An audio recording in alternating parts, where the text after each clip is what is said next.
Have you ever walked into your child's room and then you ask a question like, how was your day? And you got a simple answer like, fine.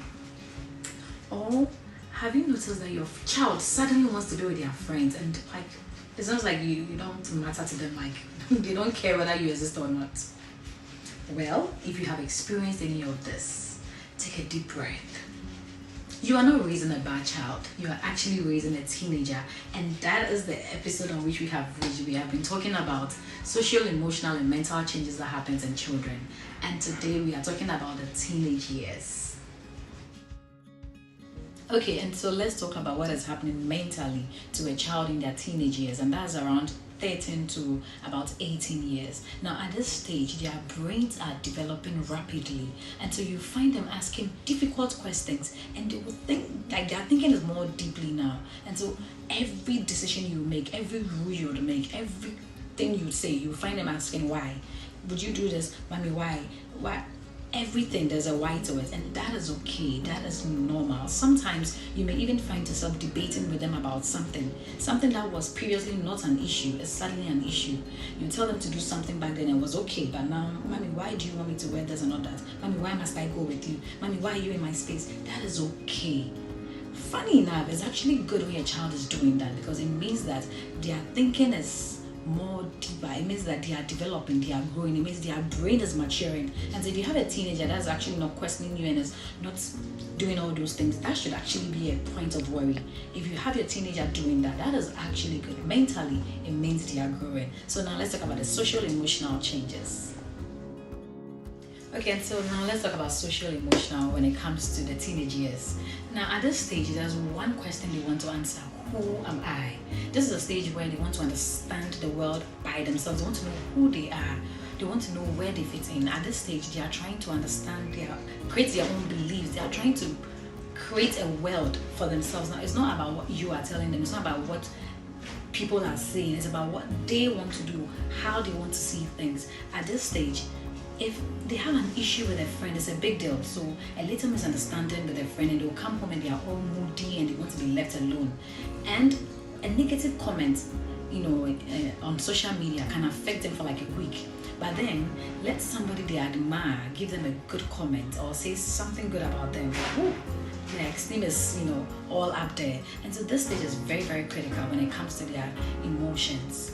Their friends are very important to them because they want to know, okay, does my friend like what I'm wearing? All my friends are wearing pink, so I have to wear pink. My friends are doing this, I need to do that. As a parent, this is a very difficult stage. If you don't navigate it well, you may end up losing your child. But it is not their fault that they are behaving the way they are. It is part of the growth, period, of the growth journey. It's like if you have a tree, you have a mango tree, you expect that at a particular stage, the mango should bear fruits. So you have a mango tree that is not bearing fruits. That is, questionable. It's the same thing. If you have a teenager and you are not experiencing all this emotional outbursts, you are not experiencing them, saying, I want to be by myself, privacy or emotional distancing. If you don't see all these things, then there is an issue. There is a question mark there.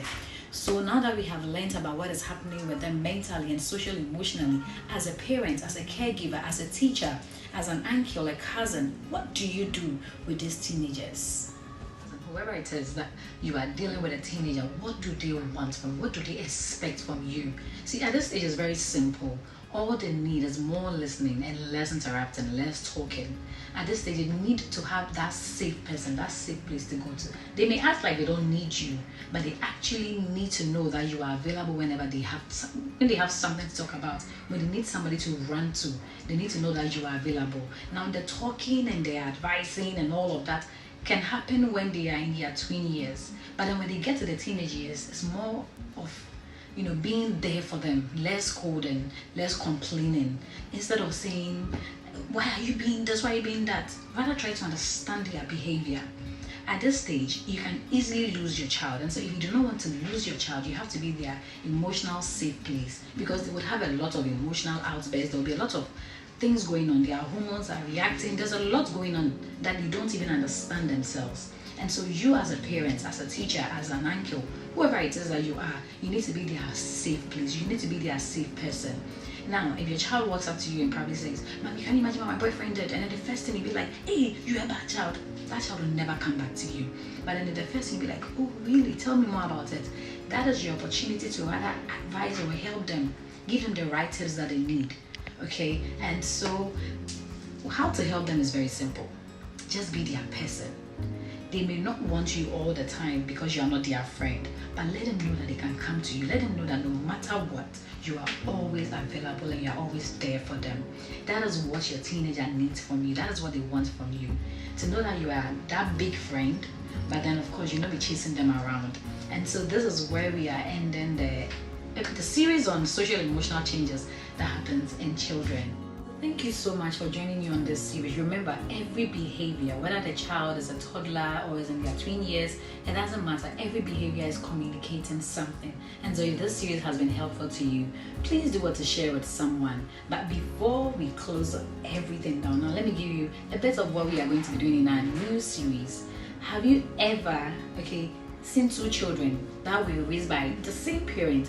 Yes, still one is very organized, but one finds it very difficult to do a simple daily task. Well, we are going to be talking about healthy routines in our next series. Do not miss out on that. If you have not subscribed, please do so. Thank you so much. My name is Anna Musafina, your child advocate educator. See ya!